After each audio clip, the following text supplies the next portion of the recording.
पर्यावरण का सबसे जागरूक सिपाही माना जाता है। साथियों, इस चुनाव में ये पंजाब में इस बार का जो चुनाव है, ये एक प्रकार से मेरी आखिरी सभा है और कल शाम को चुनाव प्रचार भी समाप्त हो रहा है। मैं बीते कुछ दिनों से पंजाब के अलग अलग क्षेत्रों में गया हूं।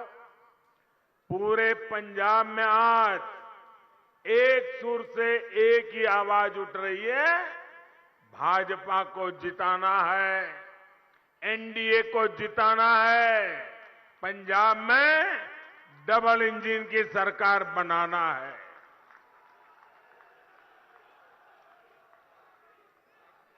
डबल इंजन की सरकार का मतलब क्या? पंजाब का इस दशक में सबसे तेज विकास। डबल इंजन की सरकार का मतलब पंजाब से रेत माफिया, ड्रग माफिया, इनकी विदाई।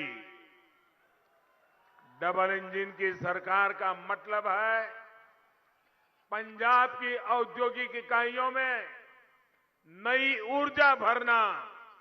डबल इंजन की सरकार का मतलब है पंजाब के युवाओं को रोजगार, स्वरोजगार के नए मौके देना। साथियों, पंजाब को आज एक ऐसी सरकार चाहिए जिसकी प्रेरणा राष्ट्रभक्ति हो, जिसकी प्रेरणा पंजाब का विकास हो। बीजेपी पूरे समर्पित भाव से पंजाब के लोगों के सामने पंजाब की सुरक्षा का संकल्प लेकर, पंजाब के विकास का संकल्प लेकर के आई है। एक बार भाजपा को आपकी सेवा करने का मौका दीजिए। एक बार 5 साल मुझे दीजिए।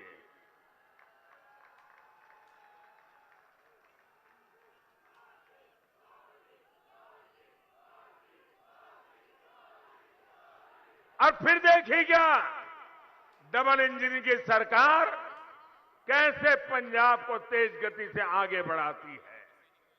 आप देखिए, देश के इतने सारे राज्य हैं, जब कांग्रेस एक बार गई तो फिर कभी लौटकर आई ही नहीं।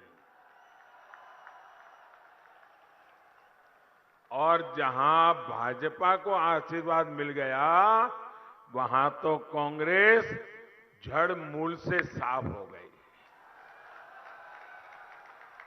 साथियों, पंजाब के एक क्षेत्र ने देश को ये दिखाया था कि खेती भी खुशहाली का जरिया बन सकती है। लेकिन आज स्थितियां बदल रही है। यहां की मिट्टी की उपजाऊ क्षमता घट रही है। मिट्टी में केमिकल्स बढ़ गए हैं।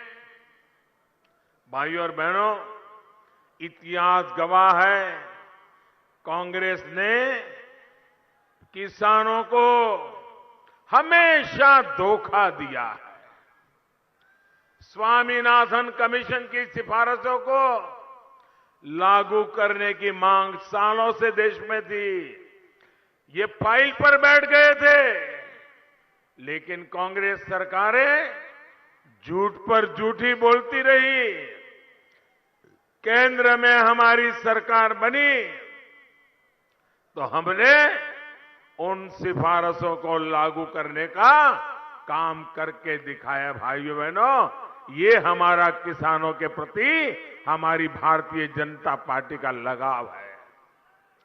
हमने, आप देखिए पुराने रिकॉर्ड, और मैं चुनौती देता हूं किसी भी दल को, हमारे समय में अनाज की रिकॉर्ड खरीदी की और किसानों के बैंक खातों में सीधे पैसा भेजा है। हमने उसके खाते में सीधा पैसा आता है। भाइयों और बहनों, पंजाब के किसानों को आज नई सोच और नए विजन वाली सरकार चाहिए। आज किसान को बेहतर फसल, कम लागत और बेहतर कीमत की जरूरत है। इसके लिए हमारी सरकार बीज से बाजार तक नई व्यवस्था बना रही है। ये भाजपा की सरकार है जिसने जल जीवन मिशन शुरू किया है। आज हम पंजाब के घर घर में साफ पानी का कनेक्शन देने के लिए, नल से जल पहुंचाने के लिए हम बहुत तेज गति से काम कर रहे हैं। साथियों, पंजाब में आज हर व्यापार माफियाओं के कब्जे में है। व्यापारियों को माफियाओं की कृपा पर जीने के लिए मजबूर होना पड़ रहा है। इसकी सबसे बड़ी तकलीफ हमारे छोटे व्यापारियों को हो रही है। राज्य में असुरक्षा बढ़ती है, गलत नीतियां होती हैं, तो हमारा व्यापारी इसका नुकसान उठाता है। आज आप देखिए, इतनी संभावनाओं से भरा पूरा पंजाब, लेकिन इंडस्ट्री यहां से छोड़ करके भाग रही है। हमारे नौजवानों का भविष्य में एक सवालिया निशान खड़ा हो रहा है। कांग्रेस सरकार की नीतियों के कारण यहां जल्दी कोई आने को तैयार भी नहीं है। वो 7 बार सोचता है, क्या जाऊंगा और माफियाओं की चरण में जाना पड़ेगा तो क्या होगा। इन स्थितियों को भी डबल इंजन की सरकार ही बदल सकती है। आप मुझे बताइए, और कोई इसको बदल सकता है क्या? और कोई बदल सकता है क्या? एक भी सारे चेहरे याद कर लो, किसी में दम है क्या? भाइयों बहनों, ये अगर करेगा तो मोदी ही करेगा।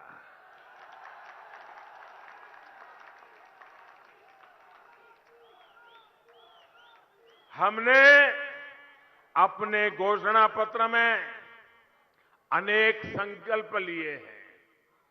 पंजाब में बेहतर इंफ्रास्ट्रक्चर होगा, पारदर्शी सरकार होगी, तो न उद्योगों को पलायन करना पड़ेगा, न नौजवानों को अपना गांव, अपने दोस्त, अपने बूढ़े मां बाप, अपने खेत खलिहान, ये सब छोड़ करके मेरे नौजवानों को पंजाब से बाहर नहीं जाना पड़ेगा। साथियों, गरीब की तकलीफ दूर हो, उसका जीवन आसान बने, ये हमारे लिए सर्वोच्च प्राथमिकता का काम है। कोरोना काल में भाजपा सरकार गरीबों को मुफ्त राशन दे रही है और मुफ्त वैक्सीन भी दे रही है। आपको सबको वैक्सीन लगी है? सबको वैक्सीन लगी है? आपको कोई पैसा देना पड़ा क्या? भाइयों बहनों, ये आपकी जिंदगी को बचाने में एक रक्षा कवच के रूप में काम आ रहा है कि नहीं आ रहा है? आपके जीवन को बचाने के लिए भारत सरकार पूरी रात दिन काम कर रही है कि नहीं कर रही है?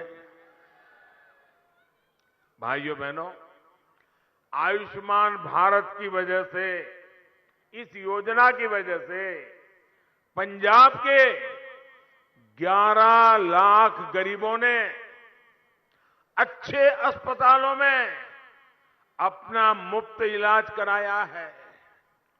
ये हमारी योजना ऐसी है, कि अगर आयुष्मान भारत का आपके पास कार्ड है, इस देश के 50 करोड़ लोगों को इसका लाभ मिल रहा है। 50 करोड़, दुनिया के देशों की आबादी से भी ज्यादा लोगों को। और इसकी विशेषता ये है कि आप अगर मुंबई गए हैं, बीमार हो गए, अहमदाबाद गए हैं, बीमार हो गए,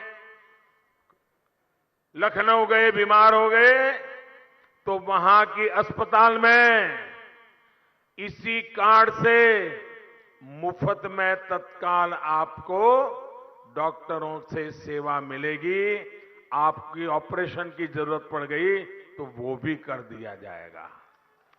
यानी पंजाब का नागरिक हिंदुस्तान में कहीं पर भी जाएगा तो उसको ये सुविधा है। लेकिन मैं एक और दुख की बात बताता हूं। आपके पास कार्ड है, आप अहमदाबाद जाएंगे तो ऑपरेशन हो जाएगा, भोपाल जाएंगे तो ऑपरेशन हो जाएगा, लखनऊ जाएंगे तो हो जाएगा, लेकिन दिल्ली जाएंगे जहां मुख्यमंत्री जो बैठे हैं,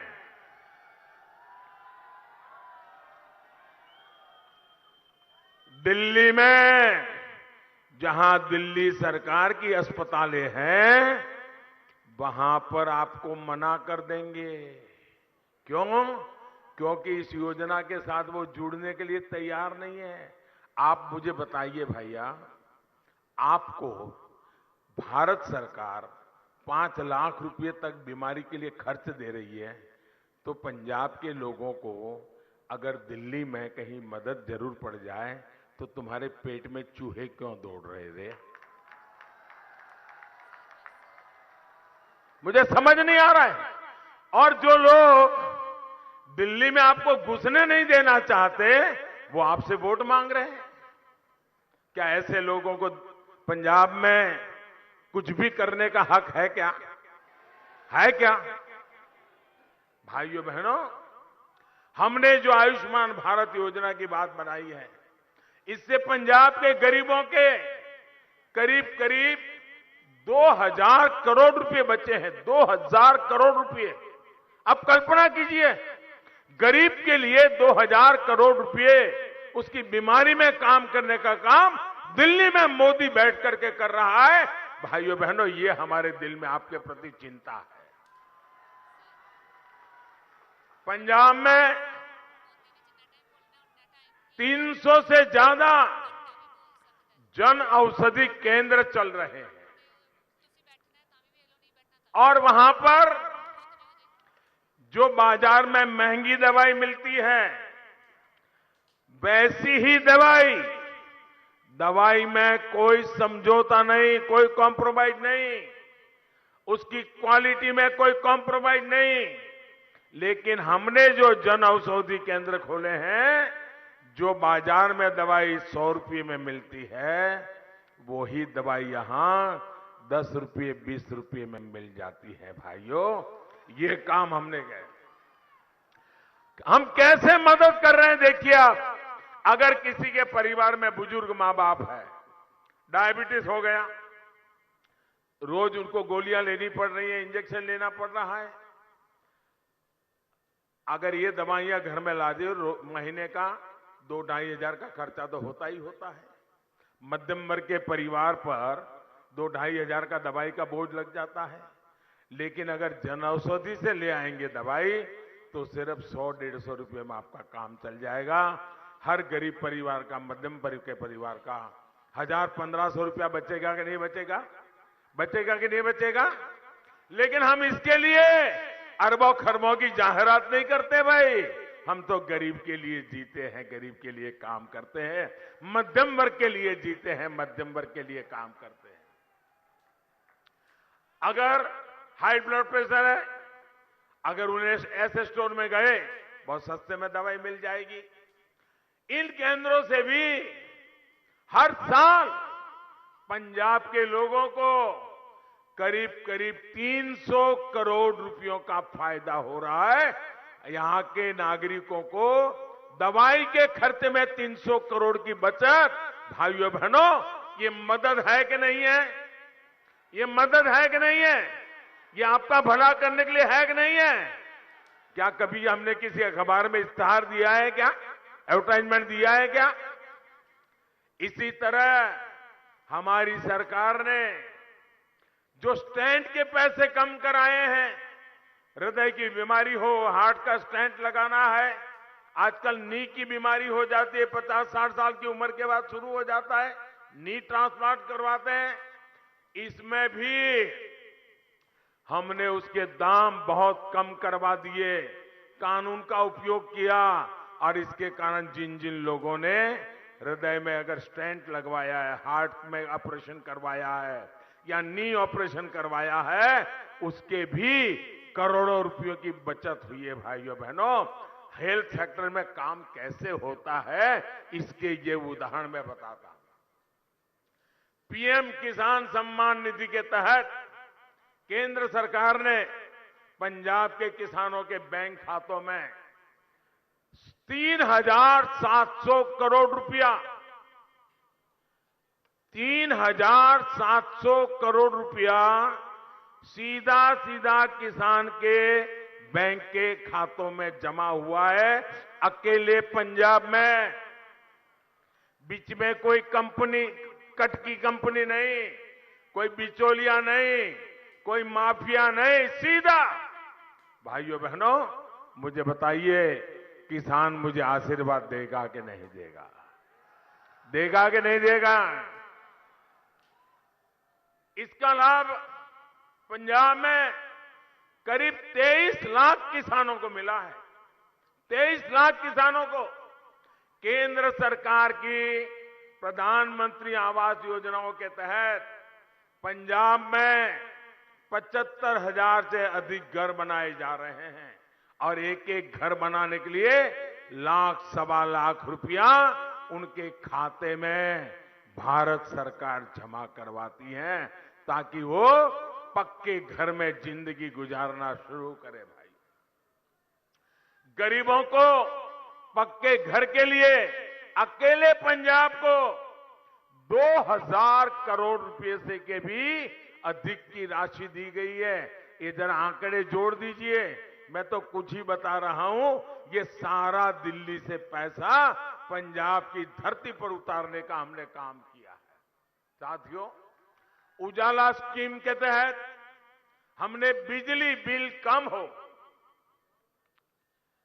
हमेशा हमेशा के लिए बिजली का खर्चा कम हो, आपकी जेब से ज्यादा पैसे न जाएं, एक स्थायी व्यवस्था बनाई और टेक्नोलॉजिकल सॉल्यूशन निकाला। इसके तहत एलईडी बल्ब हमने पंजाब में वितरित किए। इस वजह से गरीबों के बिजली के बिल में 900 करोड़ रुपए से भी अधिक बिजली का बिल बचा है। अगर मध्यम वर्ग के घर में 4 लट्टू वाले हैं तो उसका 1,500 2,000 रुपया बच जाता है बिजली का। भाइयों, ये लोग आज जो वादे कर रहे हैं वो एक प्रकार से आपके घर में रोशनी लाने का वादा नहीं है, आपके जेब के पैसे बचाने का वादा नहीं है। ये ऐसा रास्ता है जो पूरे पंजाब को कुछ ही वर्षों में अंधकार में डुबो देगा। बिजली के कारखाने चलाने की ताकत नहीं होगी, पूरा पंजाब अंधेरे में फंस जाएगा। ये रास्ता इन्होंने चुना है। आप मुझे बताइए, क्या पंजाब में अंधेरा आने देना है? अंधेरा आने देना है? अंधेरा आने देना है तो इन लोगों को दिल्ली में ही रोक लो भैया, आने मत दो यहां।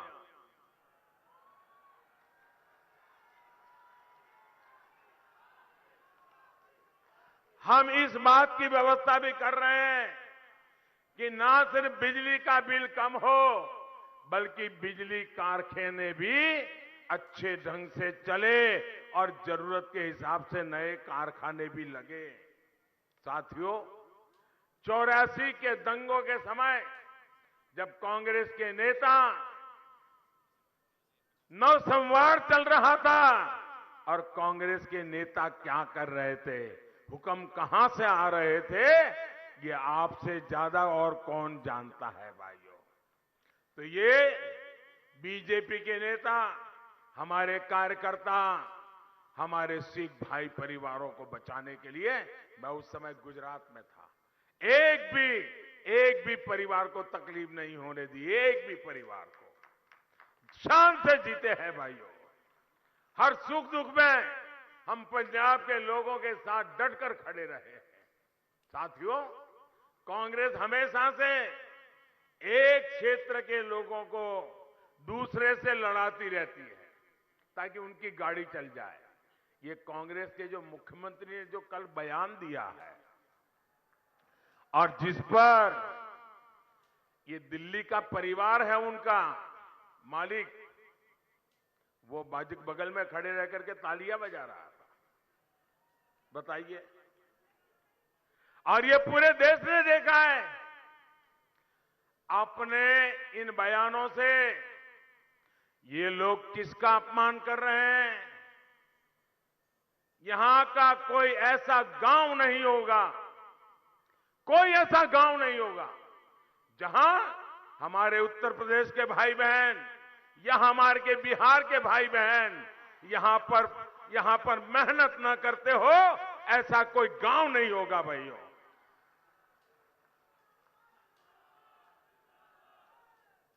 कल ही हमने संत रविदास जी की जयंती मनाई है। संत रविदास जी की जयंती मनाई है। मैं जरा इन नेताओं से पूछना चाहता हूं, आप मुझे बताइए, संत रविदास जी कहां पैदा हुए थे? क्या पंजाब में पैदा हुए थे क्या? संत रविदास जी उत्तर प्रदेश के बनारस में पैदा हुए थे, काशी में पैदा हुए थे। और आप कहते हो उत्तर प्रदेश के भाइयों को घुसने नहीं दोगे, तो क्या आप संत रविदास जी को भी निकाल दोगे? क्या संत रविदास जी के नाम को मिटा दोगे? क्या भाषा बोलते हो तुम लोग? इतना ही नहीं, मैं जरा पूछना चाहता हूं, गुरु गोविंद सिंह जी का जन्म कहां हुआ था? गुरु गोविंद सिंह जी का जन्म कहां हुआ था? पटना साहिब में हमारे गुरु महाराज गुरु गोविंद सिंह का जन्म हुआ था। और आप पटना में हुआ, बिहार में हुआ, और तुम कहते हो बिहार के लोगों को घुसने नहीं देंगे। तो क्या तुम गुरु गोविंद सिंह महाराज का अपमान करोगे?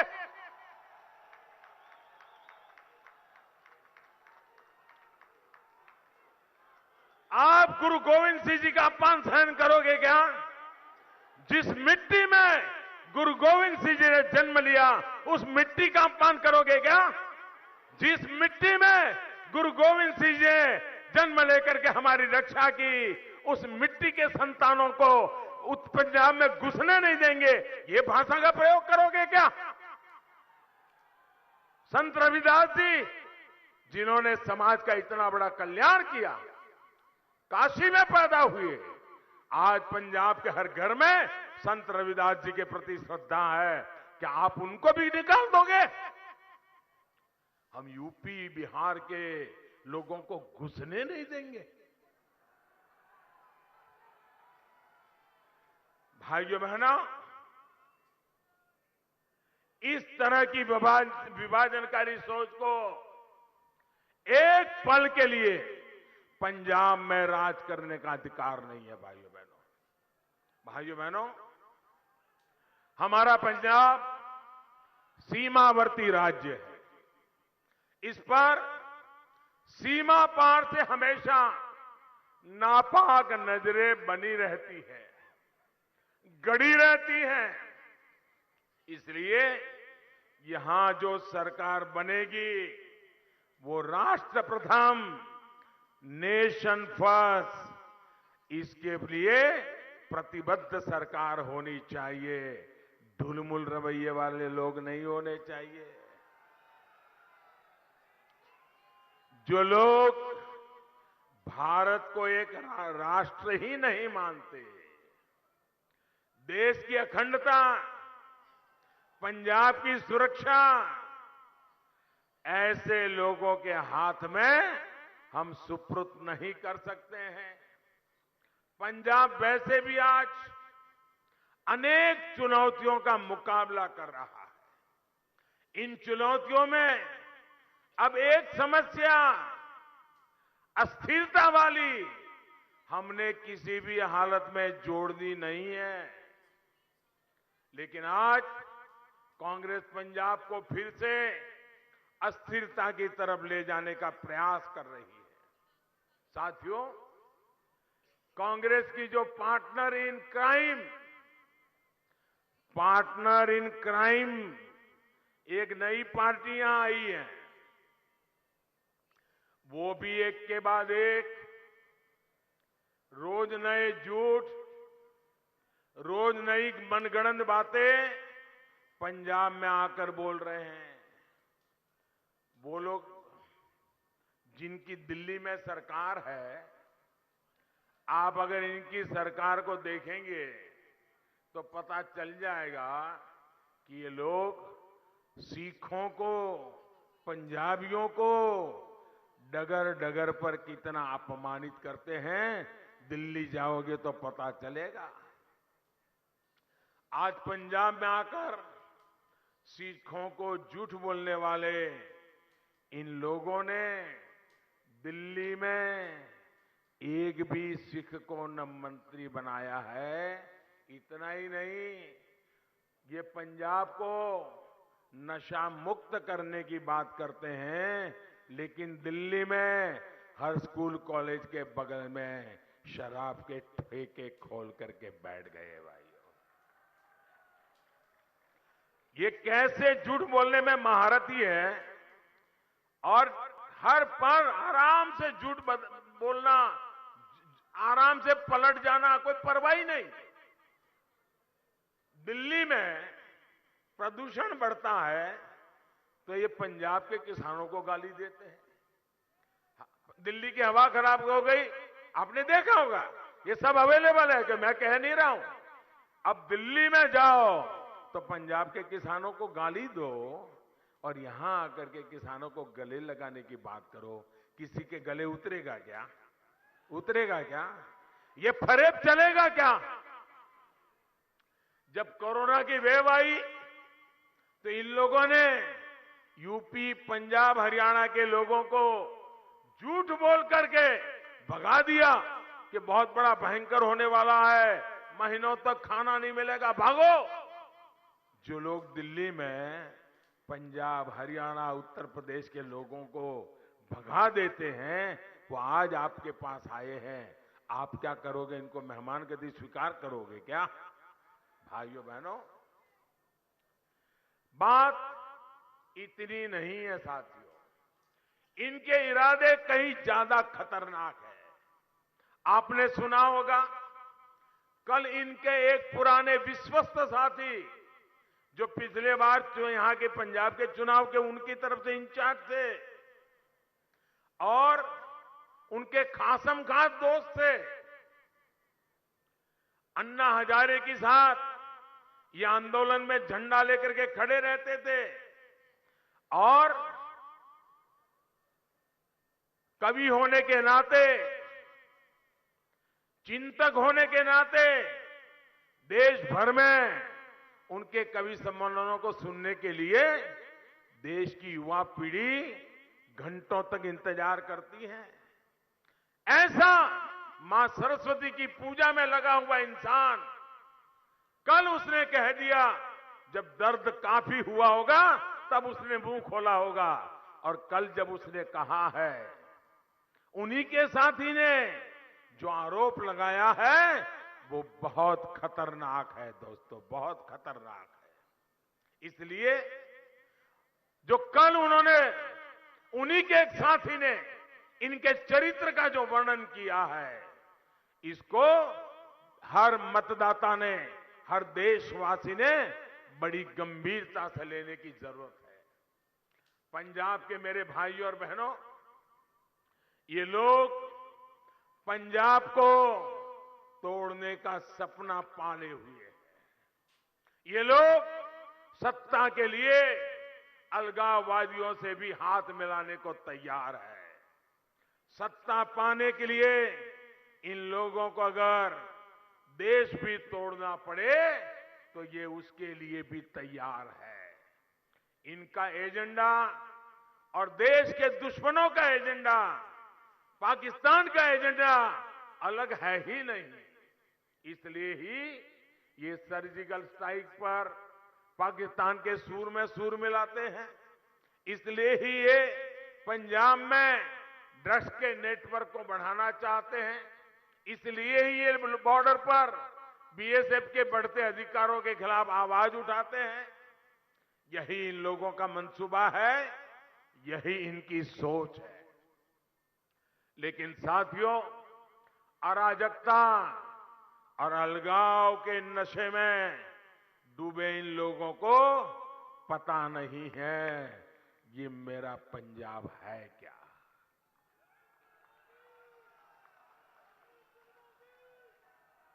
ये मेरे पंजाब ने कितने घाव झेले हैं, लेकिन इस देश के लिए मरने मिटने में कोई आगे रहा है तो मेरा पंजाब रहा है भाइयों। पंजाब उन गुरुओं, उन शहीदों की भूमि है जिन्होंने देश के लिए अपने प्राण न्योछावर कर दिए थे। ये पंजाब और ये भारत किसी की साजिशों से टूटने वाला नहीं है। हर भारतीय ऐसी ताकतों के सामने पूरी ताकत से खड़ा है। भाइयों और बहनों, ये सामान्य चुनाव नहीं है। ये पंजाब के वर्तमान के लिए, पंजाब के भविष्य के लिए बहुत महत्वपूर्ण चुनाव है। अब बीच में 2-3 दिन ही बचे हैं। 20 तारीख को पंजाब के लोगों को इनके अपराधों का हिसाब करना है। करोगे? चुन चुन के हिसाब करोगे? पल पल का हिसाब करोगे? 20 तारीख को पंजाब के लोगों को भाजपा के लिए, एनडीए के लिए, नवा पंजाब के लिए पुरजोश भारी मात्रा में ज्यादा से ज्यादा संख्या में वोट करना है। वोट करोगे ना? करोगे ना? ऐसा तो नहीं होगा ना कि इस सभा के बाद अरे भाई सभा बड़ी जबरदस्त हो गई, रैली बड़ी जबरदस्त हो गई, चलो आज सो जाते हैं। ऐसा नहीं करोगे ना? ऐसा नहीं करोगे ना? घर घर जाओगे, एक एक मतदाता को मिलोगे, देश की बात बताओगे, पंजाब के उज्जवल भविष्य की बात बताओगे, यहां के नौजवानों के कल्याण की बात बताओगे, यहां की माताओं बहनों की भलाई की बात बताओगे, लोगों को मतदान के लिए तैयार करोगे, कमल पे वोट डलवाओगे, एनडीए के साथियों को वोट डलवाओगे।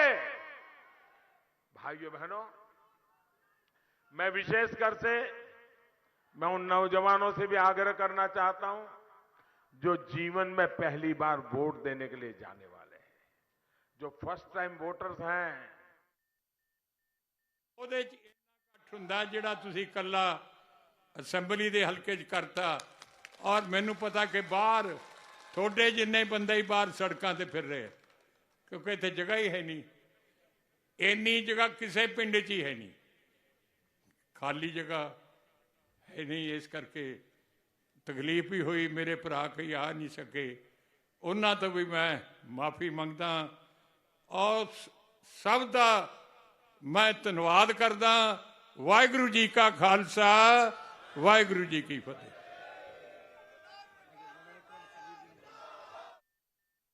मैं हमारे अबोहर के लोगों से भी एक विशेष आग्रह करूंगा। मैं जब यहां मंच पे बैठा था तो जब मैं यहां काम करता था, सारे पुराने पुराने परिवार सबको मैं देख रहा हूं, दूर से हाथ उठा करके नमस्ते कर रहा हूं। आप सबके बीच में लंबे अरसे तक काम करने का मुझे मौका मिला है, लेकिन आपसे अबोहर के मेरे साथियों को मैं एक विशेष जिम्मेवारी देना चाहता हूं। मुझे बताया गया कि हमारे उम्मीदवार को कोरोना के कारण अब बाहर निकलना मुश्किल हो गया है, तो अभी 2-3 दिन आप ही को, हर यहां का नागरिक ही उम्मीदवार है। अब हमारे उम्मीदवार कोरोना के कारण ना आ पाए, हर व्यक्ति हमारा उम्मीदवार है, हर कार्यकर्ता हमारा उम्मीदवार है।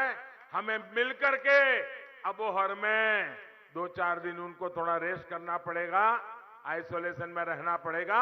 उस काम को हम निभाएंगे। निभाएंगे क्या? एक एक कार्यकर्ता इस बात को निभाएगा। देख के हम मिलकर चलेंगे। एनडीए के हमारे साथी श्रीमान ढींडसा साहब, कैप्टन साहब, हम सब मिलकर के पंजाब के सपनों को पूरा करने में कोई कमी नहीं रहेगी। इसी आशा के साथ आप सभी का बहुत बहुत धन्यवाद। दोनों मुट्ठी बंद करके पूरी ताकत से बोलिए भारत माता की, भारत माता की, भारत माता की। जो हमारे उम्मीदवार है इस चुनाव में, उनसे मेरी यह प्रार्थना आगे आ जाए ताकि मैं भी आपके साथ खड़ा हो जाऊं। हरदीप जी, ਪੰਜਾਬ ਦੇ ਵਿੱਚ ਸੰਬੋਧਨ ਕਰ ਰਹੇ ਸੀ ਵੱਡੀ ਰੈਲੀ ਨੂੰ ਤੁਸੀਂ ਸੁਣਿਆ। ਕਹਿੰਦੇ ਨੇ ਕਿ ਕਾਂਗਰਸ ਪਾਰਟੀ ਨੇ ਕਿਸਾਨਾਂ ਨੂੰ ਧੋਖਾ ਦਿੱਤਾ। ਵੱਡਾ ਬਿਆਨ ਦੇ ਕੇ ਨੇ ਪ੍ਰਧਾਨ ਮੰਤਰੀ ਨਰਿੰਦਰ ਮੋਦੀ। ਕਹਿੰਦੇ ਨੇ ਕਿ ਕਿਸਾਨਾਂ ਦੇ ਲਈ ਨਵਾਂ ਵਿਜ਼ਨ ਲੈ ਕੇ ਆਵੇਗੀ ਭਾਰਤੀ ਜਨਤਾ ਪਾਰਟੀ ਤੇ ਸਰਕਾਰ ਬਣਾਉਣ ਦੇ ਲਈ ਹਰ ਸੰਭਵ ਕੋਸ਼ਿਸ਼ਾਂ ਕੀਤੀਆਂ ਜਾ ਰਹੀਆਂ ਨੇ। ਬੀਜੇਪੀ ਦੇ ਵੱਲੋਂ ਪ੍ਰਧਾਨ ਮੰਤਰੀ ਖੁਦ ਆਏ ਹੋਏ ਨੇ ਪੰਜਾਬ ਦੇ ਵਿੱਚ ਚੋਣ ਪ੍ਰਚਾਰ ਕਰਨ ਦੇ ਲਈ। ਉਹ ਕਹਿੰਦੇ ਨੇ ਕਿ ਪੰਜਾਬ ਨੂੰ ਉਹ ਸਰਕਾਰ ਚਾਹੀਦੀ ਹੈ ਜੋ ਕਿਸਾਨਾਂ ਨੂੰ ਨਵਾਂ ਵਿਜ਼ਨ ਦੇਵੇ। ਤੇ ਪ੍ਰਧਾਨ ਮੰਤਰੀ ਨਰਿੰਦਰ ਮੋਦੀ ਦਾ ਕਹਿਣਾ ਹੈ ਕਿ ਅਸੀਂ ਗਰੀਬਾਂ ਦੇ ਲਈ ਤੇ ਮਿਡਲ ਫੈਮਲੀਆਂ ਦੇ ਲਈ ਵੀ ਕੰਮ ਕਰਾਂਗੇ ਤੇ ਹਰ ਸਕੂਲ ਅਤੇ ਕਾਲਜ ਦੇ ਨੇੜੇ ਠੇਕੇ ਖੁੱਲ੍ਹੇ ਹੋਏ ਨੇ ਦਿੱਲੀ ਦੇ ਵਿੱਚ। ਆਮ ਆਦਮੀ ਪਾਰਟੀ ਦੇ ਵੀ ਤੰਜ ਕੱਸਿਆ ਇਹ ਗੱਲ ਕਹਿ ਕੇ ਤੇ ਚੋਣ ਪ੍ਰਚਾਰ ਕਰਨ ਦੇ ਲਈ ਹਰ ਸੰਭਵ ਕੋਸ਼ਿਸ਼ਾਂ ਕੀਤੀਆਂ ਜਾ ਰਹੀਆਂ ਨੇ ਪ੍ਰਧਾਨ ਮੰਤਰੀ ਨਰਿੰਦਰ ਮੋਦੀ ਦੇ ਵੱਲੋਂ। ਹਾਲਾਂਕਿ ਜਦੋਂ 5 ਜਨਵਰੀ ਨੂੰ ਆਉਣਾ ਸੀ ਫਿਰੋਜ਼ਪੁਰ, ਉਸ ਸਮੇਂ ਰੈਲੀ ਸਫਲ ਨਹੀਂ ਹੋ ਪਾਈ ਸੀ। ਉਹਨਾਂ ਦੀ ਸਿਹਤ ਸੁਰੱਖਿਆ ਵਿਵਸਥਾ ਦੇ ਸਵਾਲ ਉੱਠੇ ਸੀ, ਪਰ ਹੁਣ ਲਗਾਤਾਰ ਵੱਖ-ਵੱਖ ਹਲਕਿਆਂ ਦੇ ਵਿੱਚ ਵੱਡੇ ਸ਼ਹਿਰਾਂ ਦੇ ਵਿੱਚ ਪਹੁੰਚ ਕੇ ਪ੍ਰਧਾਨ ਮੰਤਰੀ ਨਰਿੰਦਰ ਮੋਦੀ ਸੰਬੋਧਨ ਕਰਦੇ ਨੇ। ਤੇ ਪ੍ਰਧਾਨ ਮੰਤਰੀ ਨਰਿੰਦਰ ਮੋਦੀ ਕਹਿੰਦੇ ਨੇ ਕਿ ਨੌਜਵਾਨ ਵਿਦੇਸ਼ ਜਾ ਰਹੇ ਨੇ ਤੇ ਜੇਕਰ ਬੀਜੇਪੀ ਦੀ ਸਰਕਾਰ ਪੰਜਾਬ ਦੇ ਵਿੱਚ ਬਣਦੀ ਹੈ ਤਾਂ ਨੌਜਵਾਨਾਂ ਨੂੰ ਵਿਦੇਸ਼ ਜਾਣ ਦੀ ਜ਼ਰੂਰਤ ਹੀ ਨਹੀਂ ਪਵੇਗੀ।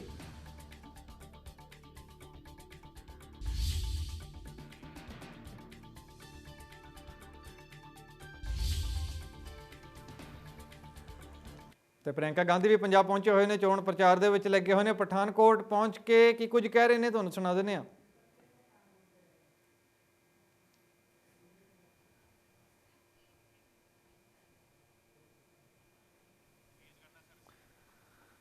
ਤਾਂ ਤੁਸੀਂ ਦੇਖ ਸਕਦੇ ਹੋ ਪ੍ਰਧਾਨ ਮੰਤਰੀ ਜਿੱਥੇ ਨਰਿੰਦਰ ਮੋਦੀ ਇੱਕ ਪਾਸੇ ਪਹੁੰਚੇ ਹੋਏ ਸੀ ਚੋਣ ਪ੍ਰਚਾਰ ਕਰਨ, ਪਰ ਹੁਣ ਉੱਥੇ ਦੂਜੇ ਪਾਸੇ ਪ੍ਰਿयंका ਗਾਂਧੀ ਵੀ ਪਹੁੰਚੇ ਹੋਏ ਨੇ ਪਠਾਨਕੋਟ ਦੇ ਵਿੱਚ।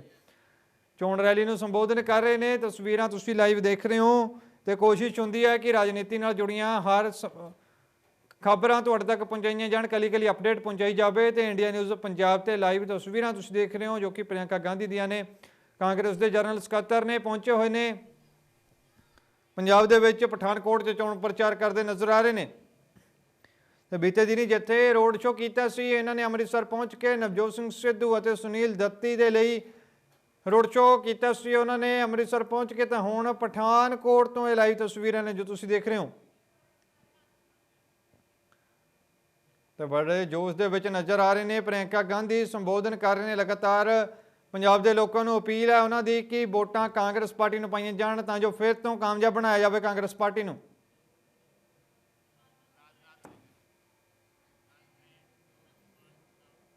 ਤੇ ਭਾਜਪਾ ਦੇ ਆਗੂ ਨੇ, ਸੀਨੀਅਰ ਨੇਤਾ ਨੇ ਰਾਜਨਾਥ ਸਿੰਘ, ਉਹ ਕੀ ਕੁਝ ਕਹਿ ਰਹੇ ਨੇ ਕਿ ਝਾਤ ਉਧਰ ਵੀ ਮਾਰ ਲੈਂਦੇ ਆ।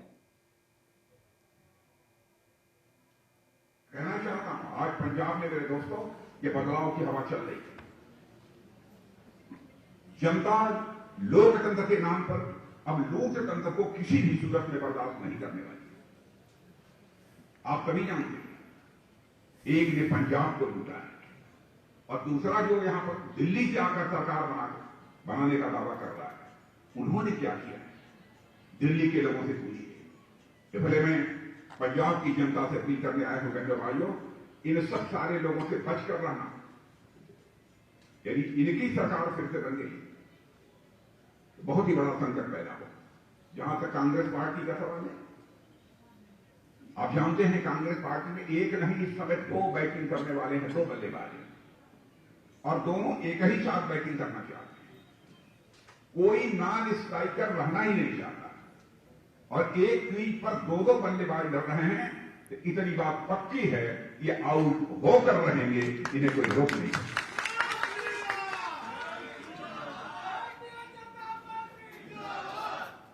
और आम आदमी पार्टी क्या कहती है? आम आदमी पार्टी कहती है कि साहब यदि हमारी सरकार बनेगी तो हम यहां पर नशाबंदी कर देंगे।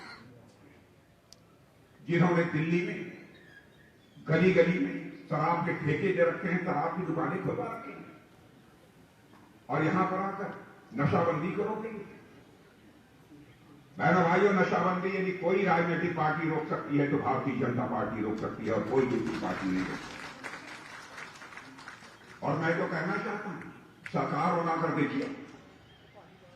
बहनों भाइयों, देखेंगे हम लोग किसने मां का दूध पिया है जो यहां पर ड्रग का कारोबार कर पाता है और लोगों को नशाखोर बना सकता है। बहनों भाइयों, दारू के नाम पर इन्होंने दिल्ली को बदनाम किया है। इसलिए मैं आप सबसे अपील करना चाहता हूं, ये दोनों लोग नहीं आने चाहिए। अजीबोगरीब स्थिति इन लोगों ने पैदा की है। पंजाब को पंजाब बनाने में यहां के लोगों का तो बहुत बड़ा योगदान है, मगर देश के दूसरे हिस्से के लोगों का भी कितना बड़ा योगदान है पंजाब को पंजाब बनाने में, यह किसी से छिपा नहीं है। इसलिए मैं आप सभी लोगों से अपील करना चाहता हूं, राजनीतिक पार्टियों को पहचानिए मेरे दोस्त। कौन सी ऐसी राजनीतिक पार्टी है जो देश का भला कर सकती है? केंद्र में हम लोगों की सरकार चल रही है 2014 से।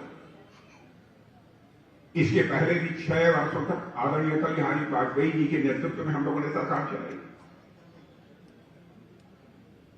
कांग्रेस की सरकारों को भी चलते हुए इस देश ने देखा है। हर कांग्रेस की सरकार के ऊपर भ्रष्टाचार के आरोप लगे, लेकिन मैं दावे के साथ कह सकता हूं, चाहे वो अटल जी की सरकार रही हो, चाहे हमारे मोदी जी की सरकार हो, कोई मां का लाल उंगली उठाकर नहीं कह सकता किसी मंत्री के दामन के ऊपर कोई भ्रष्टाचार की दाग लगी हुई हो, या कोई नहीं कह सकता।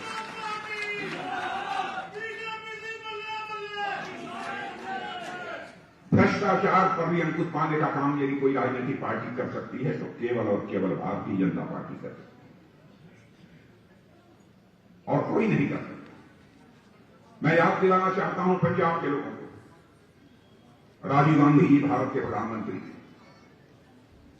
एक बार लाचारी व्यक्त करते हुए उन्होंने कहा था, हम क्या करें, कैसे भ्रष्टाचार रोकें? ऊपर से हम 100 पैसा भेजते हैं, मुश्किल 15 पैसा लोगों की जेब में पहुंच पाता है, और 85 पैसा तो भ्रष्टाचार की भेंट किया जाता है। उस पर अंकुश नहीं चला पाया, लेकिन हमारे प्रधानमंत्री ने, 56 इंच के सीने वाले हमारे प्रधानमंत्री मोदी जी ने सिस्टम में ऐसा बदलाव लाया, व्यवस्था में ऐसा बदलाव लाया कि आज 100 पैसा दिल्ली से चलता है तो 100 का 100 पैसा आपकी जेब में पहुंचता है। बहनों भाइयों, 1 पैसा की जरूरत नहीं होता।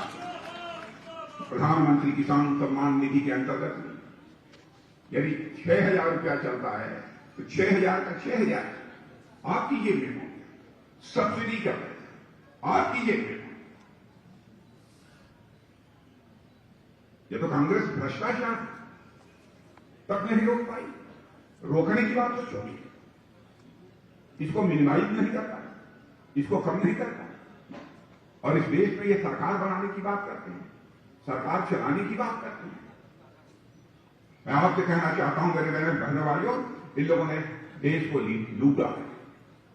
यहां का जहां का सवाल है, यहां के मुख्यमंत्री को मैं देखता हूं अजीबोगरीब हालत है। यह तो बिना सैनिकों वाले सेनापति, सेनापति बने हैं लेकिन इनका कोई सैनिक है ही नहीं। लेकिन आपस में लड़ाई कांग्रेस में चल रही है। गांव बसा नहीं कि लुटेरे आ गए, यह हालत हो गई है इनकी पार्टी। और मैं आप सभी से निवेदन करना चाहता हूं, मैंने भाइयों, हमारी सरकार का जो ट्रैक रिकॉर्ड है, इसकी जानकारी जन जन तक आपके द्वारा दी जानी चाहिए।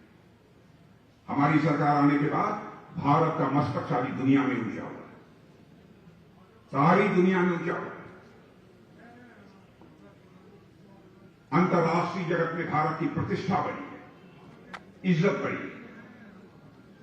पहले अंतर्राष्ट्रीय मंचों पर भारत कुछ बोलता था, दुनिया गंभीरतापूर्वक लेती नहीं, मानते थे कि भारत को कमजोर भारत, गरीब भारत है।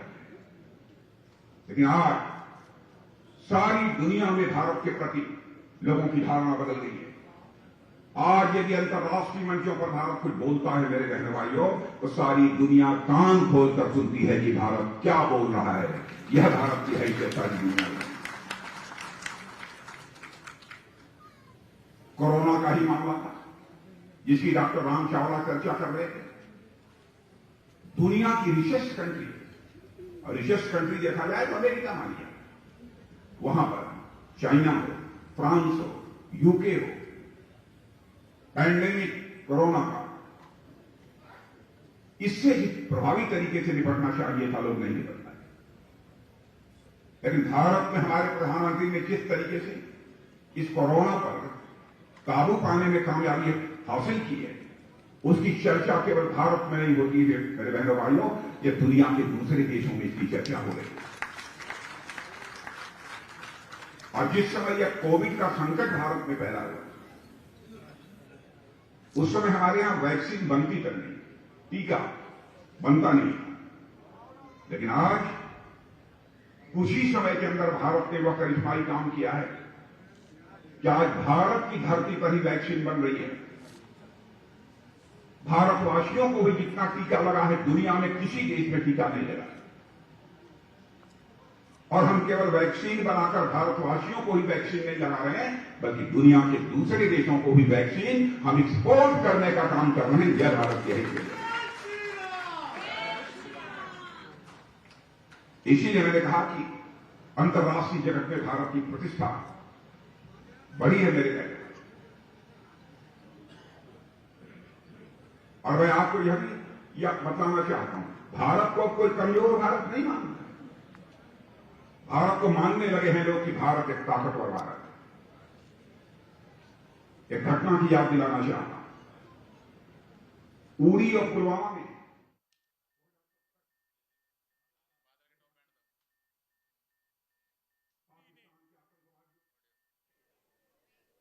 सारी पार्टी दी कोर कमेटी ने मैनू हुक्म दिता कि तुसी इलेक्शन लड़ना है, जे तुसी इलेक्शन लड़ोगे तो अपनी सरकार बन जाऊ। मैं पार्टी का सारी जिंदगी हुक्म अदूली नहीं की थी। भावें प्रधान मास्टर तारा सिंह जी सन, भावें प्रधान फतेह सिंह जी सन, भावें सरदार हरचंद सिंह लौंगोवाल सन, जेड़ा निर्णय उन्होंने लिया, मैं पहले दिन तैयार होके वड्डियां वड्डियां सरकारां नाल लड़ाई लड़न वास्ते जेलों वाल नूं रवानगी कर दी। इस तो भी ज्यादा दूजा पॉइंट सी कि इस इलाके दे लोकां ने 50-60 साल मेरा साथ दिता है। मैनू साधारण किसानी तो चक के 5 वारी चीफ मिनिस्टर बनाया है, सेंटर का भी मिनिस्टर बनाया है। ते मेरा आखिरी सा इस इलाके की सेवा च भी निकले। जे मैं छड़ जांदा तां थोड़े मन च गिला होना सी कि तुसी सानू छड्ड गए। वीरो, मैं कोशिश की कि सारे पिंडां विच आप जाके लोकां विच हाज़री भरां। कुछ पिंड रह भी गए क्योंकि बीमारी ने रुकावट पा दी। 10-15 दिन मैनू उस बीमारी का टाकरा करना पिया, पर जदों सेहतयाब आके होया उदों थोड़े दर्शन करने शुरू किए। वीरो, ये जो 20 तरीक नूं वोटां पैणियां, इहदे नाल आउण वाले समय विच नवीं सरकार बननी है।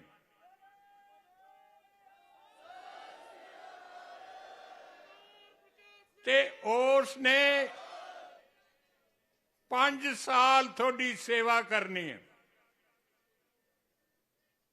ये थोड़ा निर्णय, थोड़ा फैसला बड़ा अहम हुंदा लोकां दा। जे सही तरीके नाल फैसला हो जाए, ठीक हो जाए, ओदा बड़ा वड्डा फायदा हुंदा है। जे गलत फैसला हो जाए, ओदा नुकसान हुंदा है। झूठे वादे, झूठियां गल्लां करके इत्थे पिछली बार सरकार बना ली। अमरिंदर सिंह जी ने तलवंडी साबो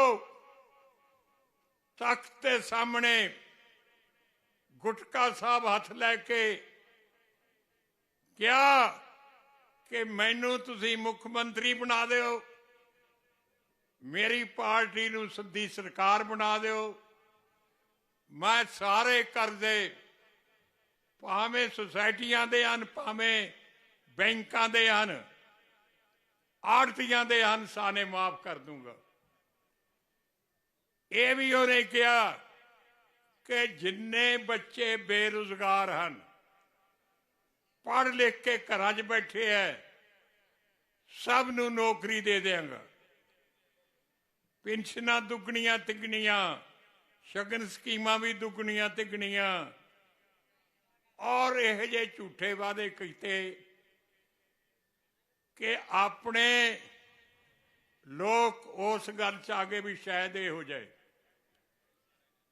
बच्चियां ने अपने पितावां नू मजबूर किया भी सानू नौकरी मिल जू, ऐतकी कांग्रेस नू वोट दे दो। उन्होंने कांग्रेस का पिछला पिछोकड़ या इतिहास नहीं पता सी कि धोखेबाज पार्टी है। पर होया कि अमरिंदर सिंह घरे जाके बह गया, पौने 5 साल बाहर ही नहीं निकलिया। थोड़े इस हल्के चो भी इलैक्शन लड़ा सी मेरे मुकाबले च, तुसी 24,000 वोटां ते उन्होंने हराया सी। ते भराओ हुण जदों इलैक्शन नेड़े आ गए, हुण कांग्रेस ने समझिया कि यह चेहरा अगे ले जाके नुकसान है, बदल दिता। चन्नी नू बनाता। दसो 3 महीनों तक कोई चीफ मिनिस्टर कुछ भी नहीं कर सकता। लंबे लंबे इश्तिहार, करोड़ों रुपया का थोड़ा खजाने का खर्चा ला के अमरिंदर नालों भी वड्ड झूठ बोल रहा, झूठ कह रहा। एक तो ये पार्टी का इतिहास है, इन्हें बड़े बड़े गलत काम किए है, बज्जर पाप किए है, हरमंदर साहब से हमला किया है, 84 के कतलाम किए है, साडा पानी खोया, साडी राजधानी खोई है। दूजा आ हुण जिहड़ा आम आदमी है केसरीवाल, ये भी थोड़ा सख्त दुश्मन है। असीं तां नेड़े होकर सारी गल जानते हैं, थोड़े तक असलीयत नहीं पहुंचती। इन्हें सुप्रीम कोर्ट में दावा किया है कि पंजाब दे थर्मल प्लांट बंद कर दिओ। दिल्ली धुआं आउंदा, मैनू दिल्ली दे लोग परेशान हुंदे है। यह भी दावा कीता है कि पंजाब दा पानी मैनू चाहिदा दिओ। यह भी दावा उन्हें कहा है, दावा तो नहीं कीता पर कहा है कि किसान जिहड़े अग लाउंदे आ फसलां नूं, ओहदा धुआं भी मैनू आउंदा है। ये भी किसानां नूं फड़ो, इन्हां ते सख्त एक्शन लो। वीरो इक्को गल कहनी चाहुंदा, किसे पार्टी दूजी दी श्रोमणी अकाली दल दे बगैर ना थोड़े नाल वफादारी है, ना थोड़े नाल प्यार है, ना इस धरती दे जाणू हन, ना थोड़े जाणू हन। दिल्ली बैठे है, दिल्ली बैठे वालियां नूं की पता लगदा है ते जिहड़ा श्रोमणी अकाली दल ओहदी तुसीं सरकार चली, मैनू इस मुख सेवादार बनाया। मेरा ख्याल है कि इन्ने काम कीते है, एक तो सीधे काम कीते है जिहड़ा मैनू आप पता सी, किसी ने मैनू नहीं कहा। किसान भरा है, मुनाफा बख्श धंधा नहीं किसानी दा। मैं समझा कि जिहड़ा बोझ सरकार दा है किसानां ते वो खत्म किया जाए।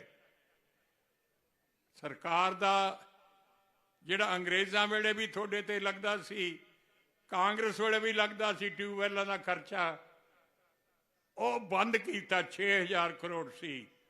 मामला भी लिया जाता सी, वो भी बंद करता। नहरी पानी का खर्चा लिया जाता सी, वो भी बंद करता। ते गरीब वर्ग के भरावां नूं रोजी रोटी का मसला उन्हां दा, उन्हां नूं आटा दाल जिहड़ा है वो स्कीम पहली दफा हिंदुस्तान पंजाब तो शुरू हुई। पेंशनां भी पहली बार पंजाब तो शुरू हुई हैं। शगन स्कीम बच्चियां नूं वो भी पहली बार पंजाब शुरू हुई हैं। फिर किसे किसे सूबे ने सानू फॉलो किया। ये जे वड्डियां लड़ाइयां देखो, दो टेस्ट हुंदे आ एक पार्टी दे। एक जे पार्टी दे तौर ते उन्हें की रोल अदा किया, ते जे गौरमेंट बन गई तो की रोल अदा किया। जदों सरकार नहीं बनी सी, कली पार्टी सी, उदों बहुत वड्डे जिहड़े देश के मसले सन उन्हां वास्ते संघर्ष किया। इंदिरा गांधी ने एमरजेंसी लाती सी, कोई बोल नहीं सकता सी, कोई लिख नहीं सकता सी। सारिया अपोजिशन पार्टियां के लीडर जेलों सिट दिते। उदों बाद श्रोमणी अकाली दल है, उन्हें जदों एमरजेंसी लगी उस दिन तो अखीर तक 19 महीने जेलों च रह के एमरजेंसी तोड़न तक जेलों च रहे।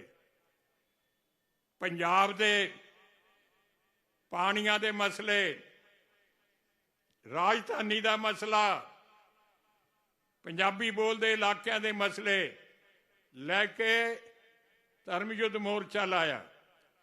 लखां अकाली दल के वालंटियर जेल च गए। हिंदुस्तान के उस वक्त के प्राइम मिनिस्टर ने कहा कि तुसी आओ ते मैं थोड़ियां सारियां गल्लां मान लूंगा, ब्लैंक चेक है मेरे को, जो तुसी वो भर लियो। मैं बड़े हथ बन के बेनती की संत हरचंद सिंह लोनावाल नाल कि सरकारां झूठ बोलदियां हुंदियां है,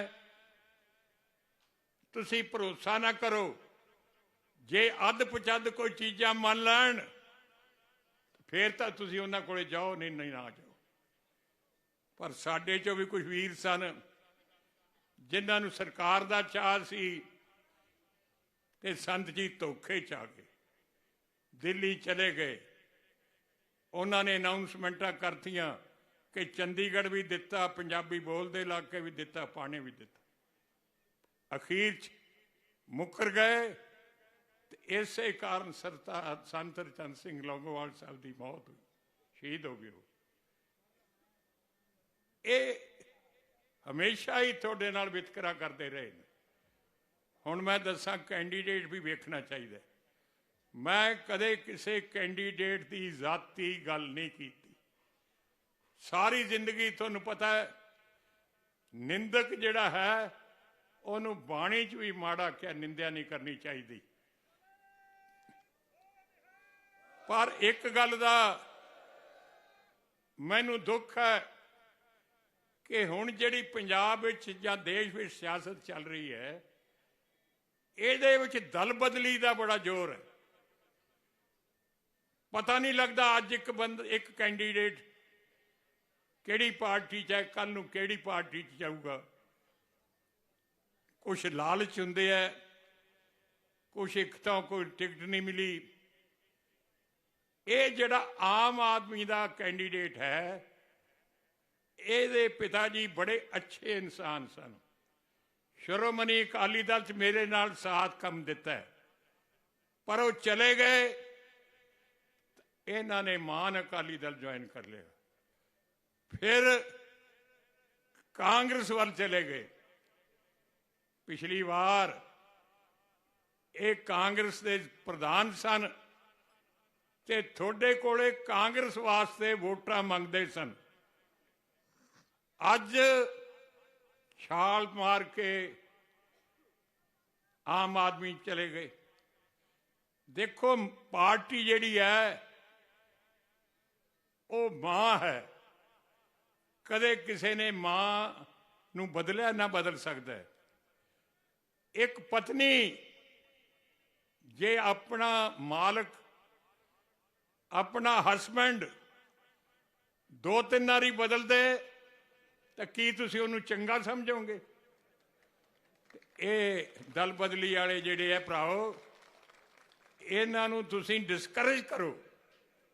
ਮੈਂ ਤਾਂ ਕਾਨੂੰਨ ਬਣਾਉਣਾ ਆਦਾ ਵੀ ਬਣਾ ਲਓ ਦਿੱਲੀ 'ਚ ਕਿ ਕੋਈ ਦਲ ਬਦਲੀ ਨਾ ਕਰੇ।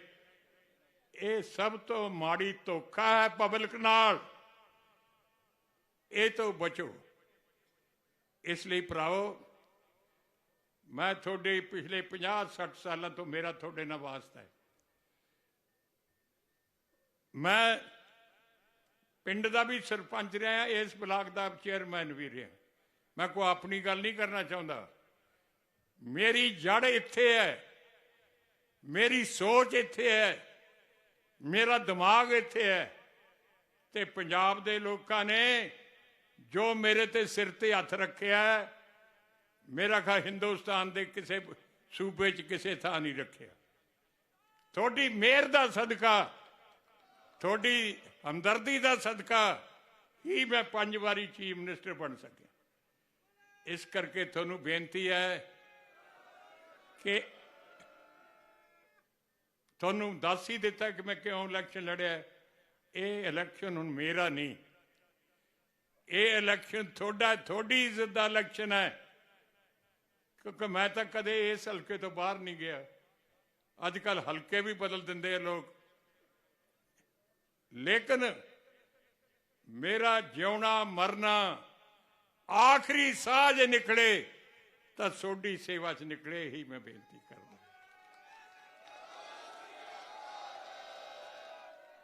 ਇਸ ਕਰਕੇ ਦੂਜੀਆਂ ਜਿਹੜੀਆਂ ਗੱਲਾਂ ਸੁਖਬੀਰ ਨੇ ਕਰਨੀਆਂ ਸਨ, ਉਹ ਕਰ ਨਹੀਂ ਸਕਿਆ। ਕਿਉਂਕਿ ਮੂੰਹ ਨਾਲ ਬੋਲਣਾ ਪੈਂਦਾ, ਜੇ ਗਲਾ ਹੀ ਨਾ ਨਿਕਲੇ, ਆਵਾਜ਼ ਹੀ ਨਿਕਲੇ ਨਾ, ਤੁਹਾਡੇ ਨਾਲ ਕੀ ਗੱਲ ਕਰਨੀ ਹੈ।